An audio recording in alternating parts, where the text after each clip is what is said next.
కూడా. ఎంజీరావు గారు, ఆపరేషన్ సింధూర్ ఆగలేదు. పహల్గామ్ తరహా దాడి, మరో ఉగ్రదాడి జరిగితే ఖచ్చితంగా ఆపరేషన్ సింధూర్ కంటిన్యూ అవుతుంది. ప్రపంచ పటంలో పాకిస్తాన్ లేకుండా చేస్తాము అని చెప్పి మన నాయకులు అలాగే ఆర్మీ అధికారులు కూడా హెచ్చరించిన పరిస్థితి. మరి ఇప్పుడు ఢిల్లీ బాంబ్ బ్లాస్ట్ జరిగింది. సో ఢిల్లీ బాంబ్ బ్లాస్ట్ తర్వాత పాకిస్తాన్పై యుద్ధం ప్రకటిస్తారు అనేదే పెద్ద ఎత్తున చర్చ జరుగుతోంది. ఏ ఇద్దరు కలిసినా కూడా ఇదే మాట్లాడుకుంటూ ఉన్నారు. త్వరలో భారత్ పాకిస్తాన్ యుద్ధం మళ్ళీ రాబోతోంది అని చెప్పి. సో జియో పొలిటికల్ అనలిస్ట్గా మీ విశ్లేషణ ఏంటి? భారత్ పాకిస్తాన్ యుద్ధం మళ్ళీ వస్తుందా? పాక్ పై మోదీ వ్యూహం ఏ రకంగా ఉండొచ్చు ఈసారి? ఎస్ అండి, ఇది చాలా ముఖ్యమైన ప్రశ్న. ఆల్ న్యూస్ ఛానల్స్లో, ఆల్ సోషల్ మీడియాలో ఎక్కడ చూసినా ఒకటే చర్చ. భారత ప్రధాని మోడీ మళ్ళా ఇంగ్లీష్లో ప్రసంగించారు. చాలా భయానకమైన వార్నింగ్ ఇచ్చారు పాకిస్తాన్కి. ఇంకొకసారి భారత పాకిస్తాన్లో యుద్ధం వస్తుంది అని అందరూ ఎక్స్పెక్ట్ చేస్తున్నారు. అంతే, భారత పాకిస్తాన్ల యుద్ధం వచ్చేస్తుందా అన్నట్టుంది. కానీ భారత పాకిస్తాన్ యుద్ధం వస్తుందా అనేది గమనించాలి అంటే నా అభిప్రాయం, నా విశ్లేషణ చెప్తున్నాను.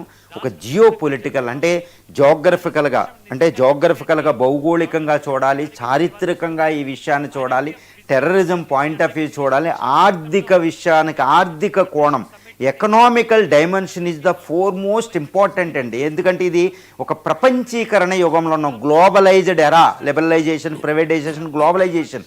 ఏ దేశమైనా అది ఆధిపత్యం చెలాయించాలంటే అది ఆర్థికంగా ఎదగాలి. ఇప్పుడు భారత్ ఆ ప్రస్థానంలో ఉంది. India is heading towards to become the super power of the earth అండి. అదే వికసిత్ భారత్. ఈ వికసిత్ భారత్ 2047 ప్లాన్ ప్రపోజ్ చేసింది నరేంద్ర మోడీ గారే. అదేవిధంగా అఖండ భారత్ అనే ఒక ప్లాన్ పెట్టుకుని, ఆర్ఎస్ఎస్ నుంచి వచ్చారు కాబట్టి అఖండ భారత్ అనే ఒక ప్లాన్ పెట్టుకుని ఆయన వెళ్తున్నారు. అంటే వికసిత్ భారత్ కావాలి, అఖండ భారత్ కావాలి. అఖండ భారత్ అంటే యుద్ధాలు రావచ్చేమో ఒక టైంలో, కానీ వికసిత్ భారత్ అంటే యుద్ధాలు రాకూడదు. ఇప్పుడు మోడీ ప్రధానమైన ఉద్దేశం ఏంటి గుర్తుపెట్టుకోవాలి. మోడీ ప్రధానమైన ఉద్దేశం ఏంటి? ఇండియాని సూపర్ పవర్గా చేయడం. గుర్తుపెట్టుకోవాలి. పాకిస్తాన్ కోసం యుద్ధంలోకి ఎంటర్ అయ్యి భారత ఆర్థిక ప్రగతిని పక్కన సైడ్ ట్రాక్ చేసి భారత వికసిత్ భారత్ని త్యాగం చేస్తూ పాకిస్తాన్ నాశనం చేయాలా? లేకపోతే వికసిత్ భారత్ అంటే డెవలప్డ్ నేషన్, ఆర్థికంగా సూపర్ పవర్ అయితే పాకిస్తాన్ నాశనం చేయడం ఎంత? మరి ఇప్పుడు మనమే చెప్పొచ్చు. అంటే మోడీ గారి టార్గెట్ ఏంటి? వికసిత్ భారత్ పాకిస్తాన్తో యుద్ధమా అంటే ప్రతి వాళ్ళు చెప్తారు. మోడీ 11 సంవత్సరాల సుదీర్ఘంగా నిరాటంకంగా భారతదేశాన్ని పరిపాలించి ఎంతో మెచ్యూరిటీ వచ్చి ఒక గ్లోబల్ లీడర్, భారతదేశంలో తిరుగులేని నాయకుడిగా అవతరించి 75 సంవత్సరాలైనా రిటైర్మెంట్ అవ్వాల్సిన పరిస్థితి ఉన్నా ఆయన రిటైర్మెంట్ అవ్వలేదు అంటే భారతీయుల నుంచి డిమాండ్ అండి. తర్వాత భారతదేశానికి ఆయనే ఆధినాయకత్వం అయిపోయారు. కాబట్టి ఆయన లక్ష్యం వికసిత్ భారత్. వికసిత్ భారత్ కావాలంటే పాకిస్తాన్తో యుద్ధం చెయ్యకూడదు, చాలా జాగ్రత్తగా ఉండాలి. అందుకనే రష్యా ఉక్రెయిన్ యుద్ధంలో ఇన్వాల్వ్ అయిపోయి 4వ సంవత్సరం జరుగుతుంది. 4 సంవత్సరాల దగ్గరికి వస్తుంది. ట్రాప్లో ఇరుక్కుంది. రష్యన్ ఎకానమీ పరిస్థితి ఎలా ఉంది? తర్వాత ఇజ్రాయెల్ హమాస్ యుద్ధంలో ఇరుక్కుని రీసెంట్గా బయటకు వచ్చింది. ఇజ్రాయెల్ ఎకానమీ ఎలా ఉంది?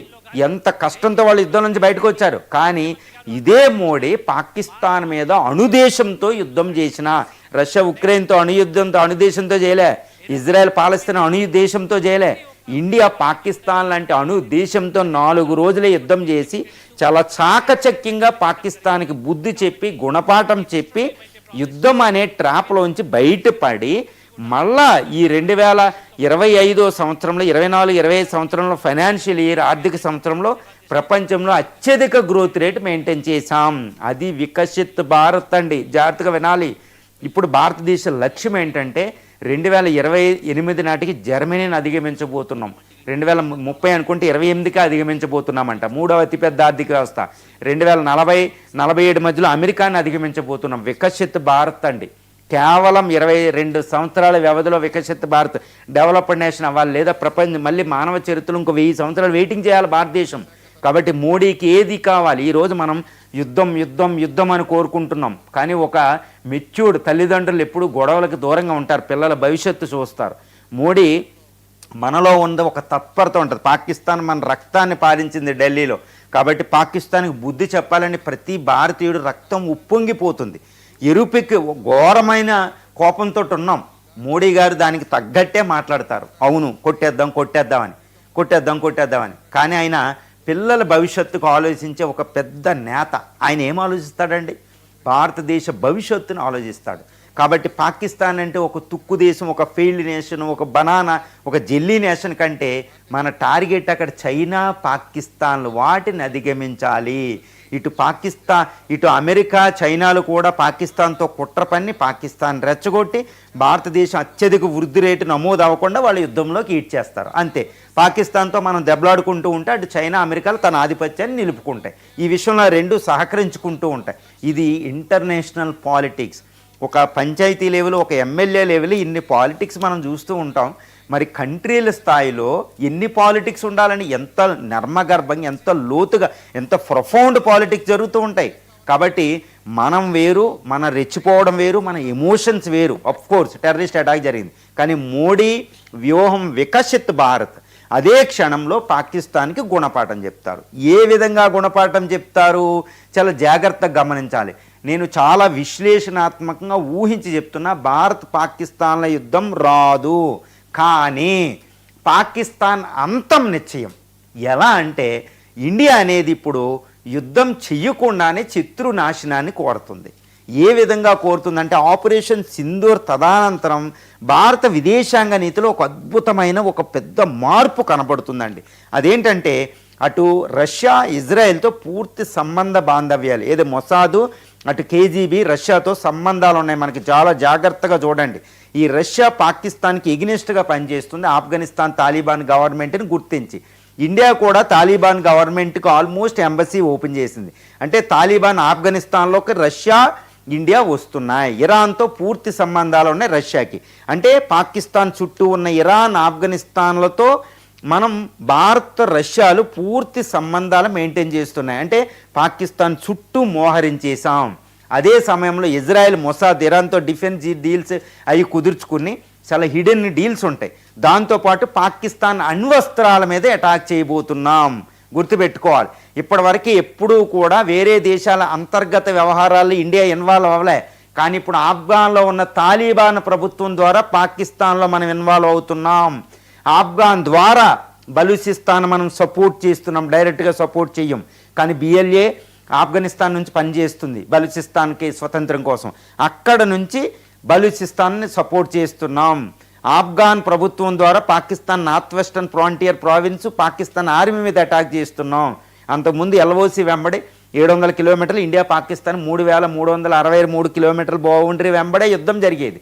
కానీ ఈసారి ఆఫ్ఘాన్తో బౌండరీ ఉన్న డ్యూరాండ్ 2600 కిలోమీటర్ల బౌండరీని కూడా ఇంకో ఫ్రంట్ ఓపెన్ చేసాం. 2 ఫ్రంట్ వార్ అంటే రుచి చూపిస్తున్నాం పాకిస్తాన్కి. ఇరాన్ దగ్గరున్న 1000 కిలోమీటర్ల బౌండరీ కూడా ఇప్పుడు ఓపెన్ అయి ఉంది. అరేబియా సీల్లో మన నేవీ ఉంది. అంటే పాకిస్తాన్ చుట్టూ మనం మోహరించేసాం. ఈ దేశంతో యుద్ధం చేయవలసిన అవసరం మనకు లేదు. ఎందుకంటే పాకిస్తాన్తో మనం నీళ్ళు ఆపడం వల్ల పాకిస్తాన్ ఆర్థిక వ్యవస్థ పాడైంది. FATF గ్రే లిస్టులోకి వెళ్ళిపోయింది. అంతర్జాతీయంగా అది ఒంటరి అయిపోతుంది. ఇండియా ఇదే సమయంలో ఇటు చైనాతో, రష్యా ద్వారా మనం సంబంధ బాంధవ్యాలు పెట్టుకుంటున్నాం. ఏది షాంఘై కోఆపరేషన్ ఆర్గనైజేషన్, బ్రిక్స్ ద్వారా చైనాని సైలెంట్ చేస్తున్నాం. అనవసరంగా చైనా ఇప్పుడు ఎక్కువ ఇన్వాల్వ్ అవుతే అమెరికాతో మనం అంటగాగుతాం. అమెరికాతో క్లోజ్ అవుతే చైనాకు ప్రాబ్లం, చైనాతో క్లోజ్ అవుతే అమెరికాకు ప్రాబ్లం. కాబట్టి ఆ రెండిట్లకి చెక్ పెట్టడం జరిగింది మోడీ దౌత్య విధానంలో. చైనా పాకిస్తాన్ దగ్గరికి వెళ్తే అమెరికా దగ్గరికి వెళ్తాం, అమెరికా పాకిస్తాన్ దగ్గరికి వస్తే చైనా దగ్గరికి వస్తాం. ఆ రెండిట్లకి చెక్ పెట్టడం జరిగింది గొప్ప దౌత్య విధానంలో. అదే సమయంలో రష్యా ద్వారా చైనా నాపి రష్యా ద్వారా పాకిస్తాన్ కొడుతున్నాం. అంటే ఏంటి, మోడీ దౌత్య విధానం ఎలా ఉందంటే భారతదేశ దౌత్య విధానం అసలు ఇప్పుడు అసలైన విధానం నడుస్తుంది పాకిస్తాన్లో. Tit for tat, blood for blood అనే పాలసీని ఇప్పుడు ఇండియా ఇంప్లిమెంట్ చేస్తుంది. ఇది ప్రీ ఎంప్టివ్ హార్ట్ పర్ష్యూట్ అంటారు. ఒకప్పుడు ఇందిరా దాన్ని అమలు పరిచింది కొంతవరకే. ఇప్పుడు మోడీ ఇంకొక స్టెప్ ఎక్కువేసి మరి పాకిస్తాన్ సర్వనాశనం, యుద్ధం లేకుండా. ఎందుకంటే పాకిస్తాన్ దగ్గర అణ్వాయుధాలతో, పాకిస్తాన్ లాంటి చిన్న దేశంతో మనం గొడవలోకి వెళ్తే చైనా, అమెరికాలు పెద్ద స్థాయిలోకి వెళ్తాయి. అవి కావాలని పెడతాయి. కాబట్టి చైనా అమెరికాలను ఆపుతూనే పాకిస్తాన్తో యుద్ధం రాకుండానే ఇండైరెక్ట్గా పాకిస్తాన్ సర్వనాశనం అనే ఒక అద్భుతమైన దౌత్య విధానంతో మోడీ వెళుతున్నారు. కానీ ఇది బహిరంగ పరిచేది కాదు. పాకిస్తాన్ మీద ఇప్పుడు సర్జికల్ స్ట్రైక్ అనేది జరగవచ్చు, కానీ పాకిస్తాన్ యుద్ధానికి ఆపరేషన్ సింధూర్ మే 7, 10వ తారీఖులో అది ప్రతిస్పందించినట్టు ప్రతిస్పందించే అవకాశం కూడా లేకుండానే భారతదేశం ఏం చేస్తుందంటే డిటరెంట్ అంటారండి. ఈ డిఫెన్స్ లాంగ్వేజ్లో ఒక డెటరెంట్ అంటే ఒక నిరోధకత్వం తయారు చేయడం. అంటే ఏంటి, శత్రువు మన మీద దాడి చేయకుండానే ఒక అద్భుతమైన అస్త్రాలు, ఇన్విన్సిబుల్ వెపన్స్ పెడితే వాడు దాడి చేయడు. ఆ విధంగా రఫేల్ ఇంపోర్ట్ చేసుకోవడం, ఐఎన్ఎస్ విక్రాంత్, విక్రమాదిత్య పాటు విశాల్ రావడం, అది తర్వాత 5th జనరేషన్ ఫైటర్స్ రావడం, ఆకాశు S-400 ఇంకా ఎక్కువ తెచ్చుకోవడం, డ్రోన్ అటాక్కి ఫోర్సెస్ తయారు చేయడం, ఈ ప్రహార్ అని ఇలాంటివి, ఈ ఆపరేషన్స్, ఇవన్నీ సంసిద్ధత అనమాట. అంటే యుద్ధానికి మేము రెడీ అంటాం కానీ యుద్ధానికి వెళ్ళాం. ఒక డెటరెంట్, శత్రువు భయపడడం, ఇది ఒక సైకలాజికల్ వార్ అనమాట.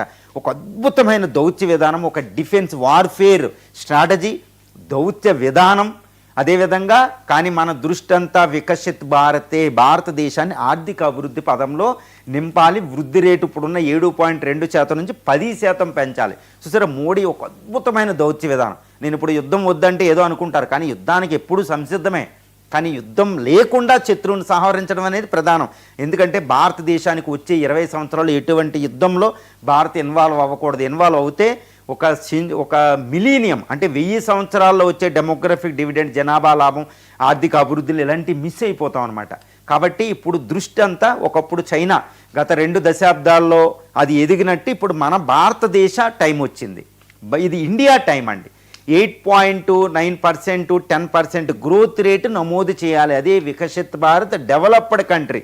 తర్వాత పాకిస్తాన్ ఎంత అంటే పాకిస్తాన్ దాన్ని అంతటికి అదే మనం నాశనం అయిపోతుంది, నాశనం చేస్తాం కూడా. ఒకప్పుడు అది నాశనం అవుతుంటే చూడలేదు కదా. ఇప్పుడు నాశనం అవడానికి కావాల్సిన క్యాటలిస్ట్, ఉత్ప్రేరకాలన్నీ భారతదేశమే పెడుతూ ఉంటుంది. ఆఫ్ఘాన్, ఇరాన్, రష్యా, ఇజ్రాయెల్ ద్వారా ఒక అద్భుతమైన మోడీ వార్ఫేరు, దౌత్య విధానం కలగలిపి పాకిస్తాన్ అంతం చేస్తాం, కానీ యుద్ధం మాత్రం చెయ్యం. టెర్రరిస్టులు టెక్నాలజీని కూడా బాగా వాడేసుకుంటూ